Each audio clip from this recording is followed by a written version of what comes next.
ప్రాంతం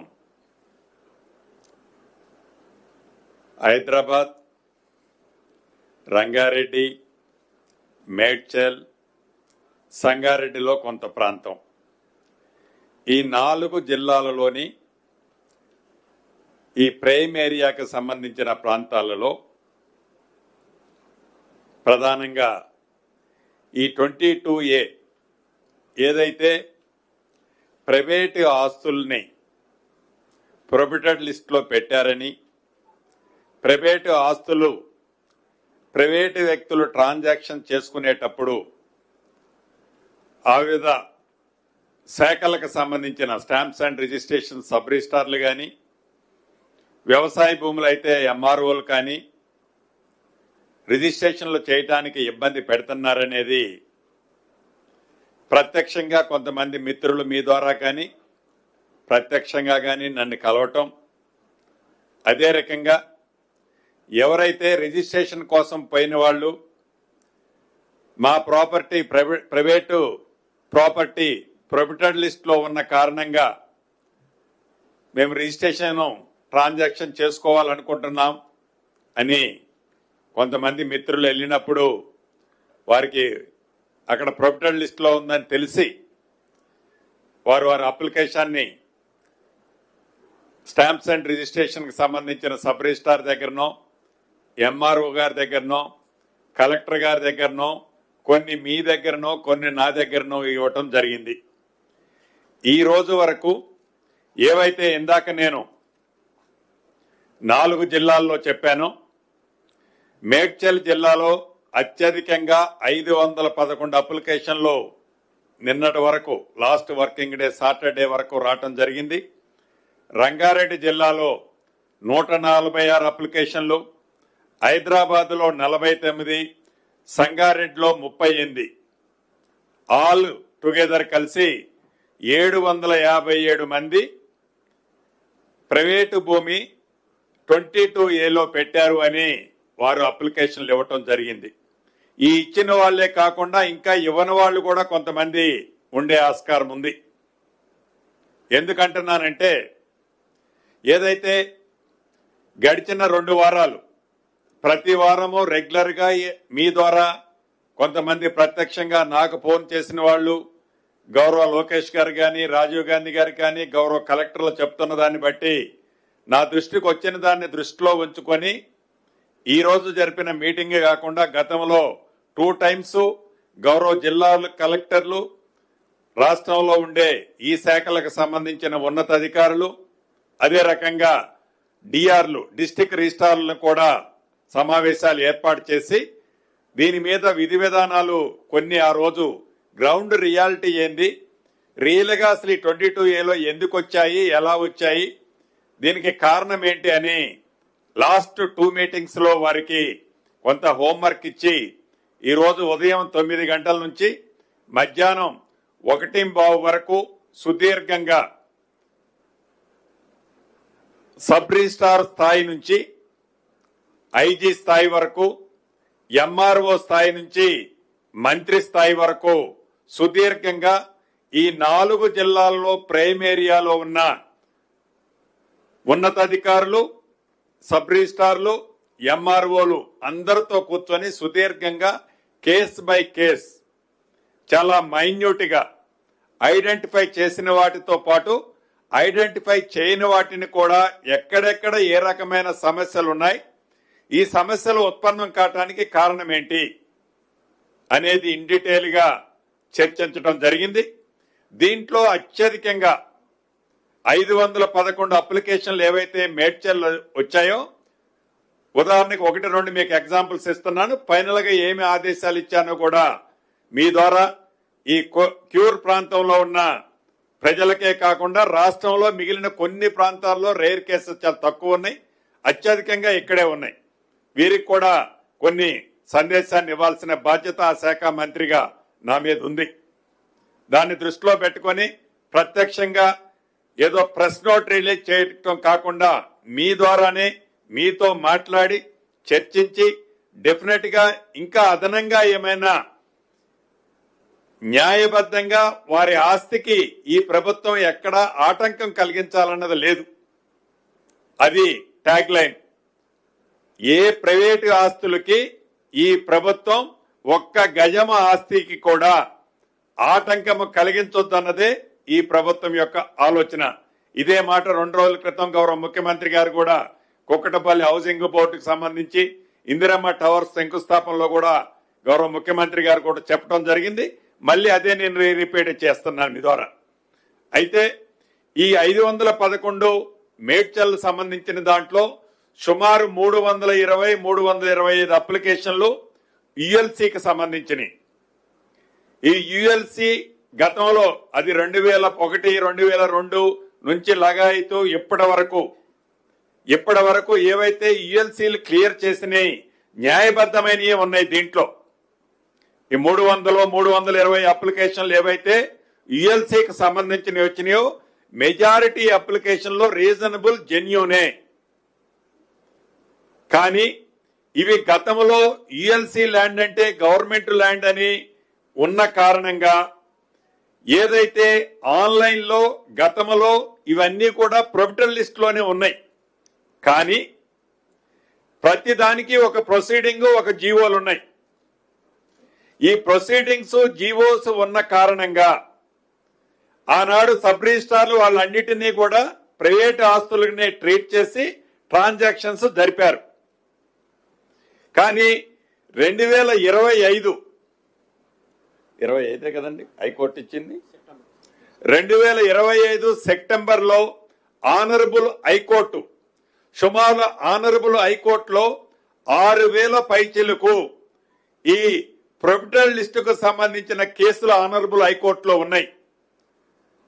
అనేక పర్యాయాలు ఆనాడున్న చీఫ్ సెక్రటరీ గారిని, అదే రకంగా రెవెన్యూ సెక్రటరీ గారిని అనేక పర్యాయాలు ప్రత్యక్షంగా ఈరు కూడా అటెండ్ అయ్యారు ఆనరబుల్ హైకోర్టులో. ఫైనల్ గా లాస్ట్ గా మీరు ఏవైతే ప్రొవిటెడ్ లిస్ట్ లో ఉందని చెప్తున్నారో ఆ లిస్టు మొత్తము రీసెంట్ గా మీరు కోర్టుకి కాపీ సబ్మిట్ చేస్తూ మీ రిజిస్ట్రేషన్ అథారిటీకి ఆ లెటర్లో కమ్యూనికేట్ చేస్తే ఈ కేసులన్నిటినీ మేము ఇక్కడ డిస్మిస్ కొట్టేస్తామని ఆనరబుల్ హైకోర్టు చెప్పడం జరిగింది. దాన్ని దృష్టిలో పెట్టుకొని 2025 ఎండ్ లో ఆల్ కలెక్టర్స్ ఇవి ప్రొహిబిటెడ్ లిస్ట్ లో ఉన్నాయని పాత కాపీని కంటిన్యూ చేసి ఇవ్వటం జరిగింది. అక్కడ డెఫినెట్ గా మా అధికారులది పొరపాటు ఉంది. ఆ పొరపాటు ఏందయ్యా అంటే ప్రీవియస్ గా ఇచ్చిన ఆర్డర్స్, జీవోలు గాని మెమోలు గాని వివిధ సెక్టర్లో ఏవైతే ఇచ్చారో వాటిని డిలీట్ చేయాల్సి ఉండే. డిలీట్ చేయకుండా ప్రీవియస్ గా అన్ని ఏవైతే జెన్యూన్ గా యుఎల్సీలో జీవోలు మెమోల ద్వారా శాంక్షన్ లో అప్రూవల్ ఇచ్చారో వాటిని ట్రాన్సాక్షన్ గా ఆన్లైన్ లో అప్లోడ్ చేయని కారణంగా సేమ్ దాన్ని పేస్ట్ చేసి ఇల్లు రీసెంట్ గా డిసెంబర్ 2025 నాడు సబ్ రిజిస్ట్రార్లకి కాపీలు సబ్మిట్ చేసిన కారణంగా న్యాయంగా ఎవరైతే ఈ ప్రజలున్నారో యుఎల్సీలో క్లియర్ అయిన వాళ్ళని ప్రొవిడెంట్ లిస్ట్ లో పడటం అనేది మిస్టేకే. దాన్ని కరెక్ట్ చేస్తున్నాం. ఆల్రెడీ ఆ జీవోలన్నిటినీ ఏవైతే గతంలో వివిధ ప్రభుత్వాలు ఉన్నప్పుడు ఇచ్చిన జీవోలు ఏవైతే ఉన్నాయో వాటన్నిటినీ అప్లోడ్ చేస్తున్నాం. ఆ అప్లోడ్ చేసిన అన్నిటి ద్వారా ఏవైతే యుఎల్సీ ద్వారా జెన్యూన్ గా ఉన్న ప్రాపర్టీస్ అన్నిటిని కూడా with in couple of days లో ప్రొహిబిటెడ్ లిస్ట్ నుంచి తీసేయబడుద్ది. వాటికి సంబంధించిన వాళ్ళు ఎవరైతే ట్రాన్సాక్షన్స్ జరుపుకోవటం కోసం స్లాట్ బుక్ చేసుకున్నారో లేదా బుక్ చేసుకోవాలని అనుకుంటున్నారో స్లాట్లు గనక ఫుల్ ప్లెడ్జ్ లో నిండి ఉంటే అదనంగా వాటికి కూడా స్లాట్లు ఇవ్వాలని, అదనంగా టైం పట్టినా టైం తీసుకొని అటువంటి వారికి టాప్ ప్రయారిటీ ఇచ్చి అవి రిజిస్ట్రేషన్ చేయాలని ఈ రోజు అధికారులను ఆదేశించడం జరిగింది.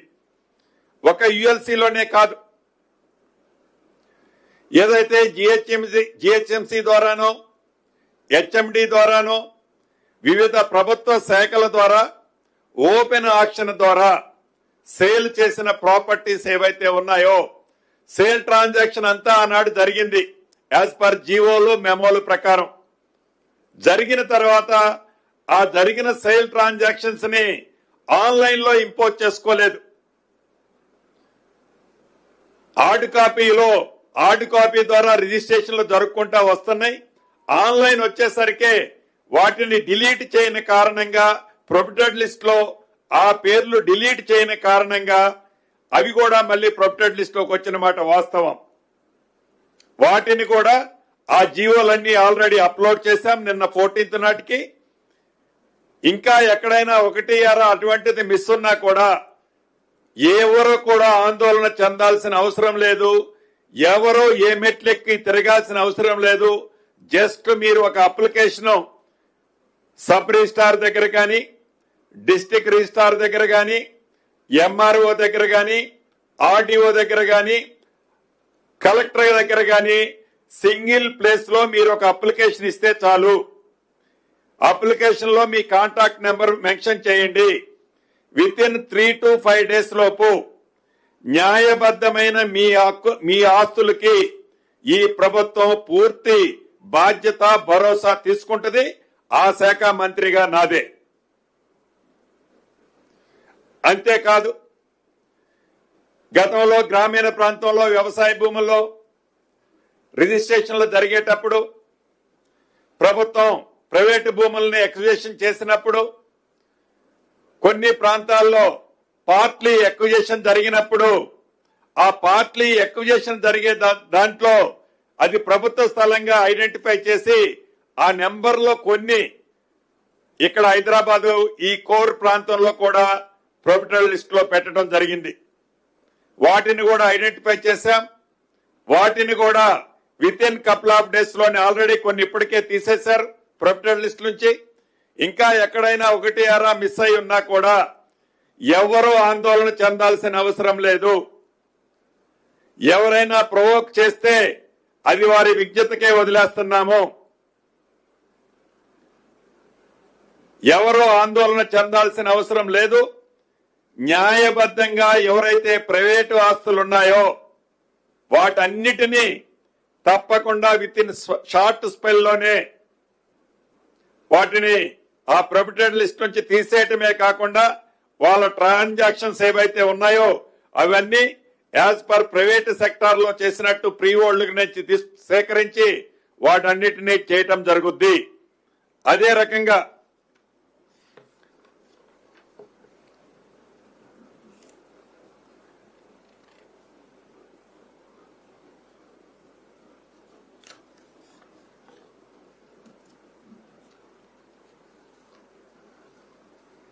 ఉదాహరణకి ఇంకొకటి కూడా మీకు చెప్తాను.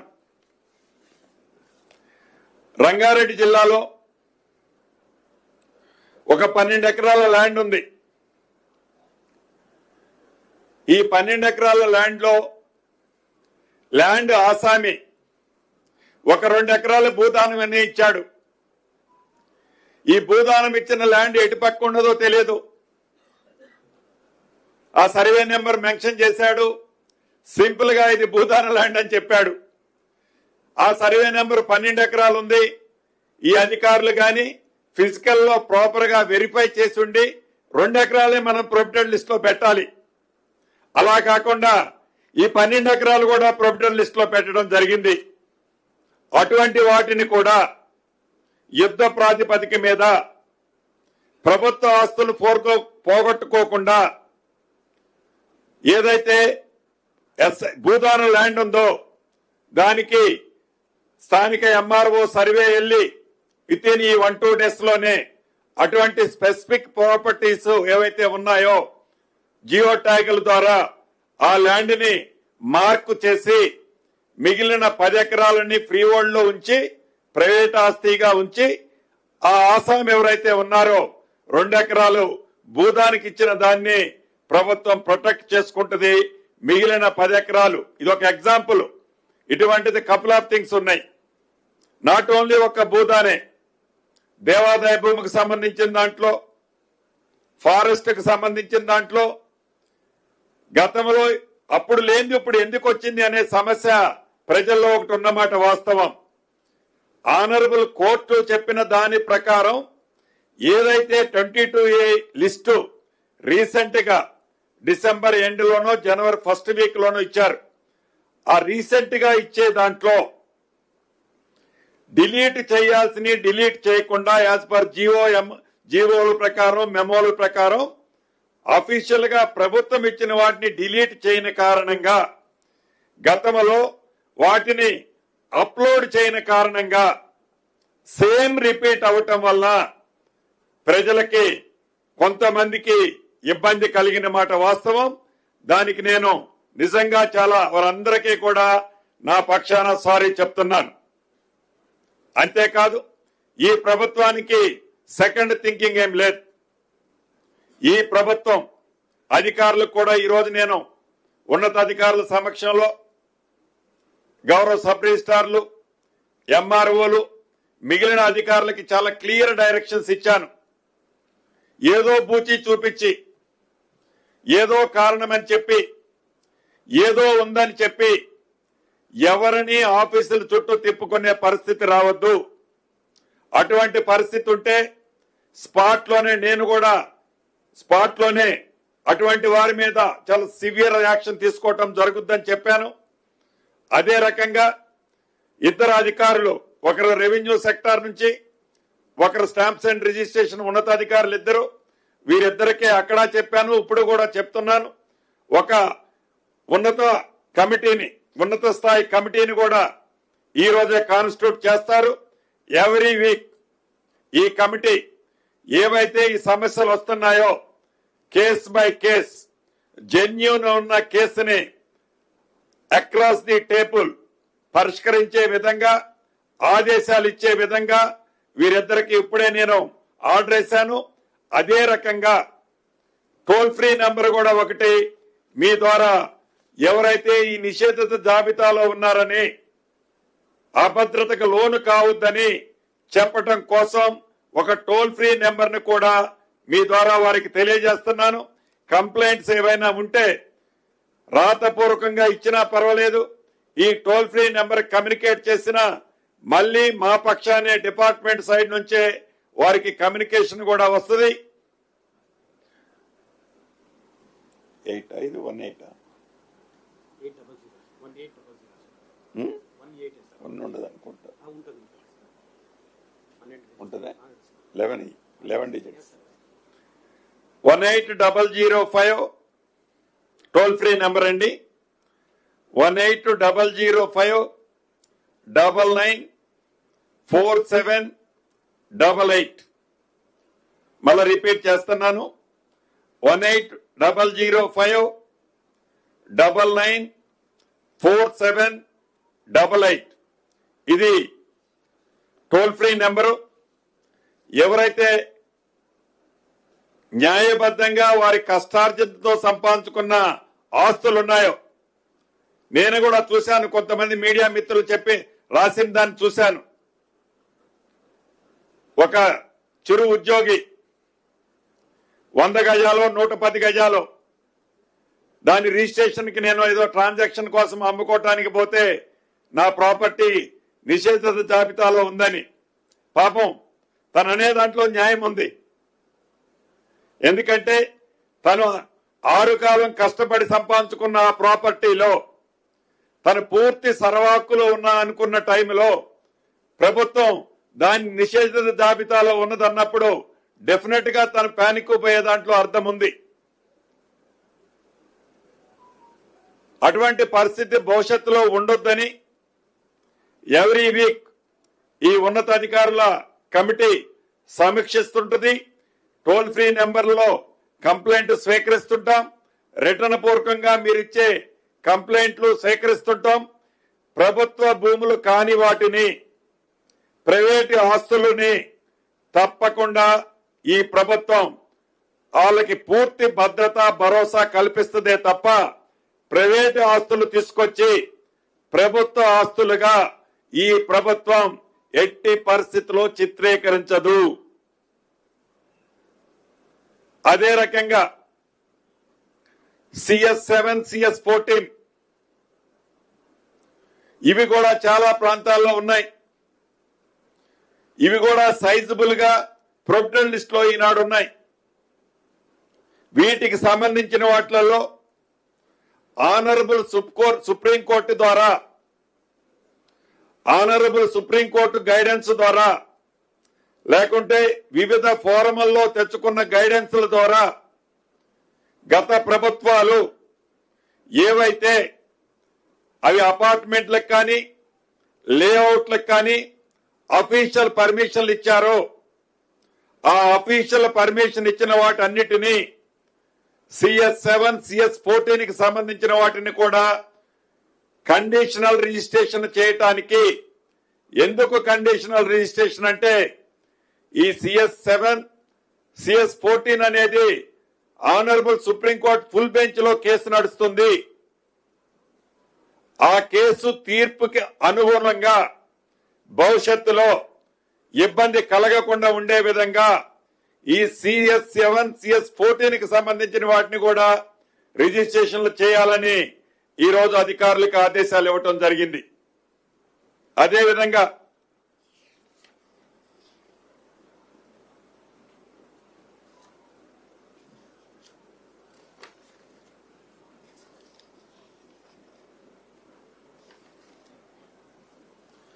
ఇక ప్రధానంగా హైదరాబాద్ పట్టణంలో లోకల్ హైదరాబాద్ డిస్ట్రిక్ట్ వచ్చినప్పుడు ఇక్కడ రెండు ఇష్యూస్ కాంట్రవర్సీ ఉన్నాయి.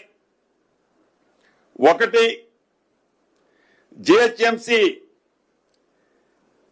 TSLR అంటే ఒక పార్సిల్ కి TSLR అని సర్వే నెంబర్ ఎలా అనుకుంటామో మనం రెవెన్యూ శాఖలో సర్వే నెంబర్ ఎలా ఉంటుందో ఈ GHMC పరిధిలో TSLR అనే ఒక నెంబర్ను వాళ్ళు చాలా ప్రాంతాల్లో ఫిక్స్ చేయటం జరిగింది. ఇటు రెవెన్యూ సెక్టర్, ఇది ఈ రోజు మేము చేసింది కాదు, రాష్ట్ర విభజన కంటే ముందు నుంచే ఉంది. ఇది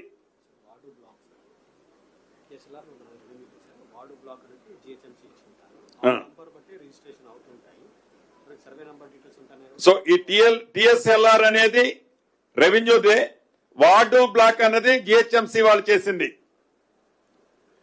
ఈ వార్డు బ్లాక్ కి ఒక నెంబర్ ఇచ్చారు, ఈ TSLR కి రెవెన్యూ డిపార్ట్మెంట్ నుంచి ఒక నెంబర్ ఇచ్చారు. ఈ రెండు నెంబర్ల కాంట్రవర్సీ అన్నది ఈ రోజు మనం చేసింది కాదు. ఈ ప్రభుత్వం వచ్చిన తర్వాత రాష్ట్ర విభజన జరగముందే ఉందనుకుంటా, రాష్ట్ర విభజన జరగక ముందు నుంచి ఇవి నడుస్తున్నాయి. దీంతో ఈ నెంబర్లు కొన్ని ప్రదేశాల్లో కాంట్రవర్సీ వచ్చి ప్రభుత్వ స్థలాలకు సంబంధించిన నెంబర్లు ప్రైవేటు వాళ్ళదే అనుకొని దానితో కూడా సైజబుల్ గా థౌజండ్స్ ఆఫ్ పార్సిల్స్ ని ప్రొవిడెంట్ లిస్ట్ లో పెట్టడం జరిగింది. ఇది ఇవాళ మనం పెట్టింది కాదు, ప్రీవియస్ గానే ఉంది అది. కానీ 2003 నుంచి ప్రొవిడెంట్ లిస్ట్ లో ఉన్నాయి. కానీ ఈ ప్రతి ఒక్క పార్సిల్ కి ఒక మెమోనో ఒక జీవోనో ఇచ్చిన వాటిని క్లియర్ చేసుకుంటూ వచ్చారు ఆ 2003 నుంచి. ఈ ఇచ్చిన మెమో జీవో అప్లోడ్ చేయని కారణంగా, సేమ్ ఇందాక చెప్పిన సిస్టమే ఇక్కడ కూడా అప్లోడ్ చేయని కారణంగా యాజ్ పర్ కలెక్టర్స్ వీటన్నిటిని కూడా ప్రొవిడెంట్ లిస్ట్ లోకి వచ్చినాయి.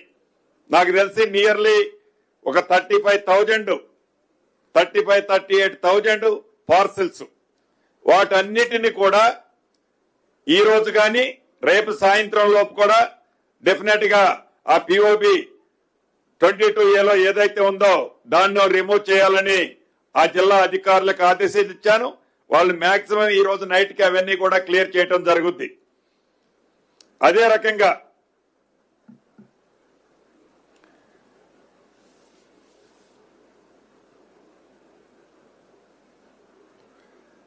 మేడ్చల్ జిల్లాలో కొన్ని ఎగ్జాంపుల్స్ చెప్తున్నాను మీకు. మేడ్చల్ జిల్లాలో ఆల్విన్ కాలనీ, యాజ్బెస్టాస్ కాలనీలో ఇక్కడ ప్రభుత్వ స్థలాలు ప్రైవేటు స్థలాలు ఒకే సర్వే నెంబర్ లో ఉంటాయి. Alvin colony, asbestos colony Medchal జిల్లాలో ఈ రెండు ఒకే సర్వే నెంబర్ లో ఉన్న కారణంగా ప్రైవేటు ఆస్తులు అయినప్పటికీ ఆ సర్వే నెంబర్ ని బైఫర్కేట్ చేయని కారణంగా ఇవి కూడా ప్రొవిడెంట్ లిస్ట్ లోకి వెళ్ళాయి. వీటిని కూడా ఈ వితిన్ 2-3 డేస్ లోనే రెక్టిఫై చేయటం జరుగుద్ది. జరిపే దాంట్లో ఏవైతే ప్రైవేట్ ఆస్తులు ఉన్నాయో, ఏ మెమోలు ఏ జీవోల ద్వారా అయితే అవి ఆనాడు రెగ్యులేట్ చేశారో వాటన్నిటినీ గౌరవ కలెక్టర్లు ఇప్పటికే ఆ జిల్లాలకు సంబంధించిన వాటిని వారి వెబ్సైట్ లో అప్లోడ్ చేశారు అధికారులకి. దానివల్ల ఆటోమేటిక్ గా రిజిస్ట్రేషన్స్ కి ఇక్కడ ఉన్న వాళ్ళకి ఇబ్బంది లేకుండా ఉండటం జరుగుద్ది. అదే రకంగా మేడ్చల్ జిల్లా నారపల్లిలో సర్వే నెంబర్ 867 లో ఇది ప్రభుత్వ భూమి, 20 ఎకరాల భూమి. ఈ ప్రభుత్వ భూమిని దాంతో పాటు ఇందాక చెప్పినట్టు కొన్ని ప్రైవేట్ ఆస్తులు కూడా ఉన్నాయి. దాన్ని సర్వే చేసి జియో కోఆర్డినేట్స్ ఏర్పాటు చేసి ఎటుపక్క ప్రభుత్వ భూమి ఏది ప్రైవేట్ భూమి అనేది దాన్ని బైఫర్కేట్ చేసి మ్యాపులతో సబ్మిట్ చేయడం జరుగుద్ది 1-2 డేస్ లోనే. అక్కడ కూడా వాటికి సంబంధించిన వాటిని ప్రొవిడెంట్ లిస్ట్ నుంచి కూడా డిలీట్ చేయడం జరుగుద్ది. అంతేకాకుండా ఇదంతా ఒక భాగమైతే భవిష్యత్తులో ఈ వీక్ నుంచి మొదలెట్టి జిల్లాల వారీగా ఎక్స్క్లూజివ్లీ ఏవైతే ఈ రెవెన్యూకి సంబంధించిన అంశాలు ఉన్నాయో ఫస్ట్ ఈ 4 జిల్లాలకు సంబంధించి హైదరాబాద్ లోనే జిల్లాల వారీగా ఎంఆర్ఓ స్థాయి నుంచి అప్ టు ప్రిన్సిపల్ సెక్రటరీ వరకు, స్టాంప్స్ అండ్ రిజిస్ట్రేషన్ రిజిస్ట్రార్ స్థాయి నుంచి ఐజీ వరకు నేను కూడా డిస్ట్రిక్ట్ వైడ్ గా మళ్ళీ నెక్స్ట్ వీక్ ఈ వీక్ ఎండింగ్ లోపు మళ్ళీ కూర్చుంటున్నాను. ప్రజలకు నేను చెప్పదలుచుకున్నది ఒకటే, ప్రభుత్వంలో ఏవైతే ఈ జరిగినాయని ఉన్నాయో అవి అప్లోడ్ చేయని కారణంగా కొంతమందికి ఇబ్బంది కలిగిన మాట వాస్తవం. మళ్ళీ నేను దాని గురించి చింతిస్తున్నాను.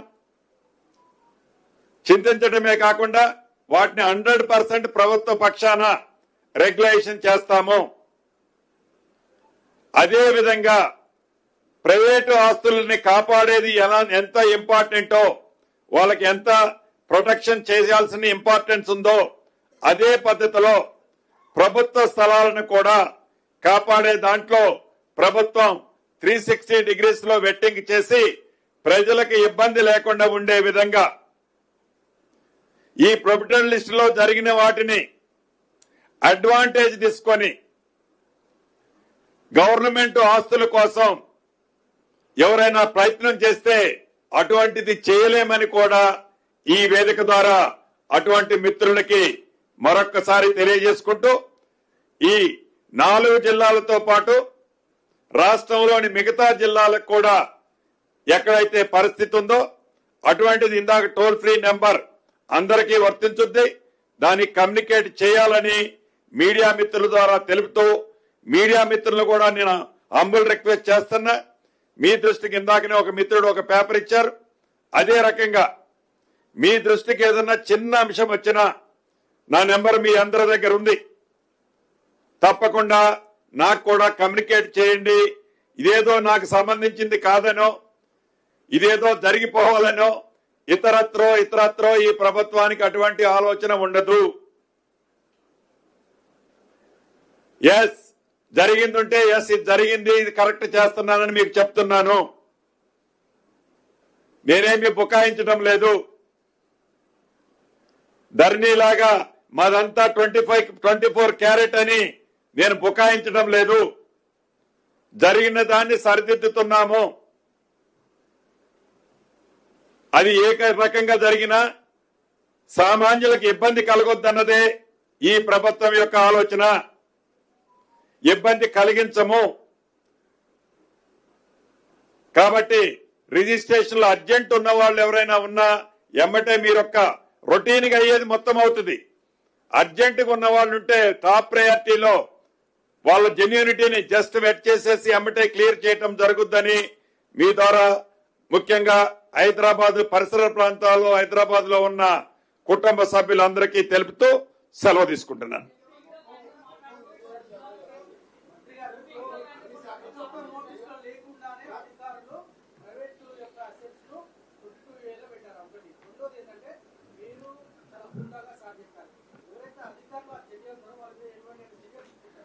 ఈరోజు చాలా సుదీర్ఘంగా జరిగిన దాంట్లో అటువంటి సబ్జెక్టు కూడా ఉంది. సరే, అధికారులు చేసినా ఇంకొకళ్ళు చేసినా అంటే మంత్రిగా నాకు ఈ ఫైల్స్ అన్ని రావు. వచ్చినా రాపోయినా ఈ డిపార్ట్మెంట్ హెడ్ని నేను ఆన్సర్ చేయాల్సింది నేనేం తప్పుకొని పోను, నాకు సంబంధం లేదనను. ఎస్, జరిగిన దాన్ని సరిదిద్దుతున్నాను, సరిదిద్ది చూపిస్తాను కూడా. అంటే వీటికి సంబంధించిన దాంట్లో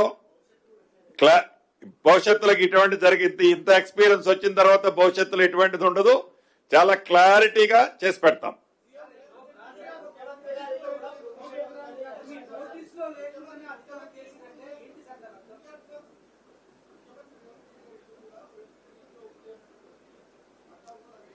సో అది జూబ్లీహిల్స్ కి సంబంధించిన సబ్జెక్టులో 356, 357 ప్లాట్లు అంతకు ముందు జూబ్లీహిల్స్ సొసైటీలో కాకుండా ప్రభుత్వం అకౌంట్ లో వస్తుండే.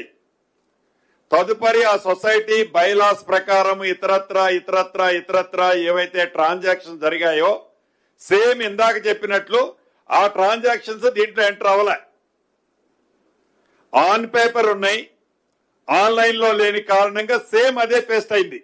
సరే, ముఖ్యమంత్రి గారిది ఉందా లేదా, నాది ఉందా లేదా అంటే ముఖ్యమంత్రి గారిది ఉంది అంటే శ్రీనివాసరెడ్డి గారు పెట్టించిండనే వారి ఆలోచన ఏంటి?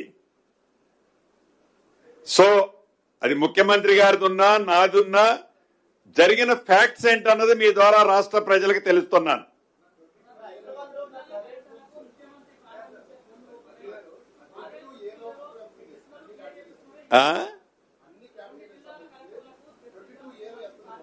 అంటే ఎగ్జాక్ట్ గా అదే ఇప్పుడు అదే క్యాలిక్యులేషన్ ఉన్నారు. ఇప్పుడు మేము దీన్ని 2 వర్టికల్స్ కింద విభజించాం. ఎవరైతే రిజిస్ట్రేషన్స్ కి ఇబ్బంది కలుగుతున్నది అనేది టాప్ ప్రయారిటీ పెట్టుకొని వాటిని క్లియర్ చేస్తున్నాం. ఈ 1-2 డేస్ లోనే కొన్ని అయినాయి, కొన్ని అవుతున్నాయి. ఇలా ఆల్రెడీ కొన్ని రిజిస్ట్రేషన్లు జరుగుతున్నాయి.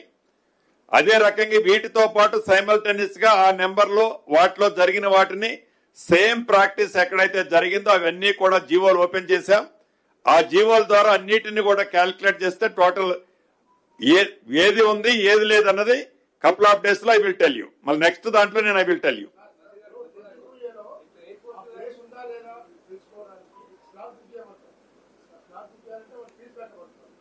అంటే డెఫినెట్ గా ఫీజు కడితేనే స్లాట్ బుక్ అయింది. ఏదైతే ఆన్లైన్ లో ఇది డిస్ప్లే అవుతుంది. ఇంత ముందేముందేదంటే నాలాయన ల్యాండ్ ఓన్లీ సబ్ రిజిస్ట్రార్ దగ్గర ఉండేది, అగ్రికల్చర్ ల్యాండ్ ఎంఆర్ఓ దగ్గర ఉండేది. ఎంఆర్ఓ దగ్గర ప్రొపరేటర్ లిస్ట్ లో ఉంటే ఇతనికి తెలిసేది కాదు, అతని ప్రొపరేటర్ లిస్ట్ లో ఉంటే ఇతనికి తెలిసేది కాదు. ఈ రెండు కూడా సింగిల్ పేజీకి తీసుకొచ్చాం. ఇక్కడ రిజిస్ట్రేషన్ జరిగినా అక్కడ రిజిస్ట్రేషన్ జరిగినా జెన్యూనిటీ ఏంటన్నది వాళ్ళకి స్క్రీన్ మీద కనపడుతుంది. సో అదే రకంగా ఏది ప్రొపరేటర్ లిస్ట్ లో ఉందో ఎవరైతే పబ్లిక్ ఉన్నారో ఆ పబ్లిక్ వాళ్ళు ఏది రిజిస్ట్రేషన్ పోయే వాళ్ళు కూడా కనిపిస్తుంటది.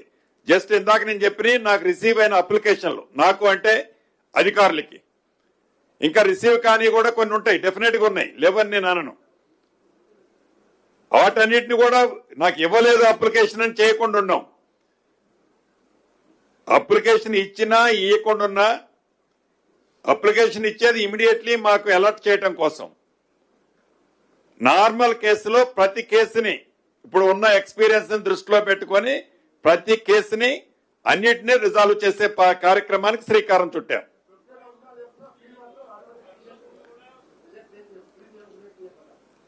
గవర్నమెంట్ ల్యాండ్ అయితే రిజెక్ట్ చేయకుండా ఎట్లుంటాము, అది రిజిస్ట్రేషన్ చేయలేను కదా.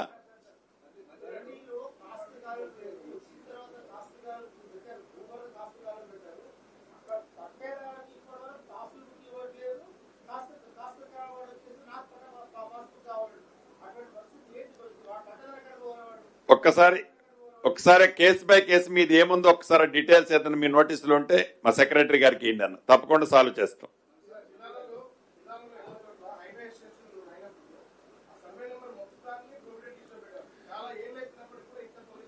అటువంటి కేసులు కూడా ఇందాక మీకు చెప్పిన దాంట్లో ఉన్నాయి, లేవని నేను అనను. అవన్నీ కూడా ఇప్పుడు రిజాల్వ్ అవుతాయి, ఈ టైంలో మొత్తం రిజాల్వ్ అవుతాయి. Don't worry. ఎవరికి మీ ద్వారా మీకు కూడా నేను రిక్వెస్ట్ చేసి చెప్పేది మీడియా మిత్రులకు కూడా, మీ ద్వారా రాష్ట్ర ప్రజలకి మీకు చెప్పే సందేశం ఒక్కటే, ప్రైవేటు ఆస్తులు ఒక్క గజం కూడా ఎవరు ఫోర్గో కావాల్సిన అవసరం లేదు. అదే రకంగా ప్రభుత్వ ఆస్తులు కూడా మీరు ఆశించొద్దు. ఎవరైనా ఇది అటు అది ఇటు అని అంటే కేస్ బై కేస్ ఇది నేను రిజాల్వ్ చేసిన తర్వాత మీరు ఇవ్వండి. ఇది ఎందుకు ప్రొఫిటెడ్ లిస్ట్ లో పెట్టినో నేను ఆన్సర్ ఇస్తా, నా అధికారులు ఆన్సర్ ఇస్తారు. ఇది రిజాల్వ్ అయిన తర్వాత జస్ట్ అన్ని చేయడానికి మాక్సిమం మంత్ ఎండింగ్ పట్టుద్దా, outer limit month ending target పెట్టుకున్నాం.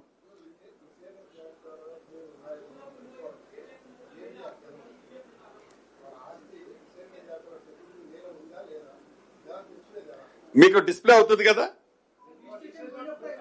కాదు కాదు, రిజిస్ట్రేషన్ ఆఫీస్కి వెళ్ళక్కర్లా, మీ వెబ్సైట్ లోనే రిజిస్ట్రేషన్ ఆఫీస్ వెబ్సైట్ లో మీరు సర్వే నెంబర్ కొట్టి ఆ బై నెంబర్ కొడితే ఉందా లేదా అని మీకు అర్థమవుతుంది.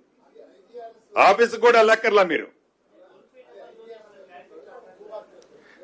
నాన్ అగ్రికల్చర్ అయితే ఐజీఆర్ఎస్, అగ్రికల్చర్ అయితే భూభారతి.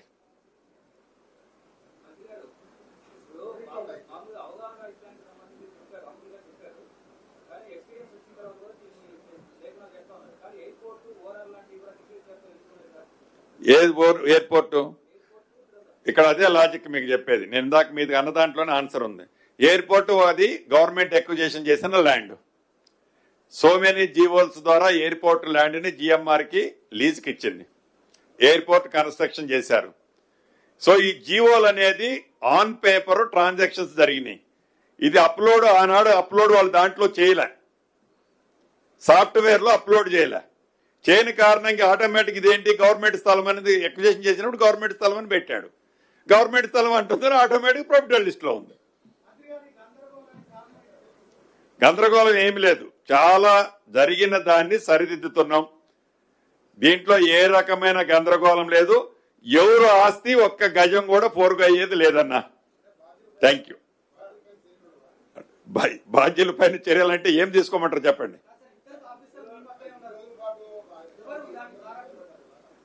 సో ఫస్ట్ దీంట్లో ఏముందంటే ఒక జీవో ఇయటంతోనే, ఒక మెమో ఇయటంతోనే నేను ఇచ్చిన, గత ప్రభుత్వాలు ఇచ్చిన 40 ఇప్పుడు ఇందాక చెప్పేది 30-40 సంవత్సరాల కేసులే ఉన్నాయి. దీంట్లో అన్ని 90% అయ్యే ఉన్నాయి. ఈ 90% ఆ జీవో ఇయటంతో వీళ్ళు అప్లోడ్ ఆ రోజే ఆన్లైన్ చేసి ఉంటే పోయేది. సో అప్లోడ్ చేయని కారణంగా వీళ్ళు కంటిన్యూషన్ ఈ కోర్టు ఒత్తిడి ఉంది ఇది అందని ఏదో చెప్తుంటారు వీళ్ళు. కొన్ని అంటే గజం ఉన్నా 100 గజాలున్నా 100 ఎకరాలున్నా ఆ సర్వే నెంబర్ అనేది కొన్ని వేళ్లలో ఉంటాయి ఈ నెంబర్లు.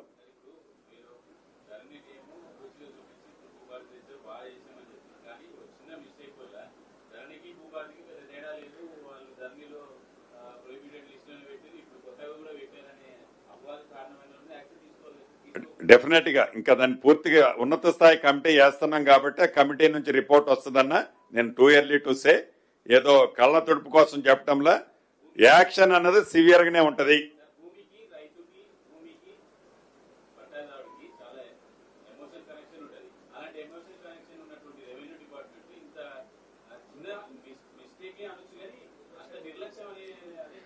ఎస్ ఎస్, దాన్ని అందుకే కదా నేను చెప్పాను కదా, దాన్ని డెఫినెట్ గా సరిదిద్దుతాం.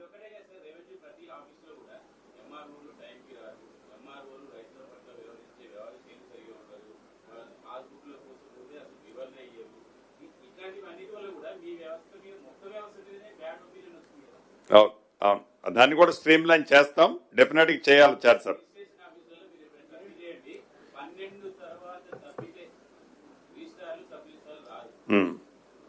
పెట్టుకుంటా నేను కూడా దాన్ని విజిట్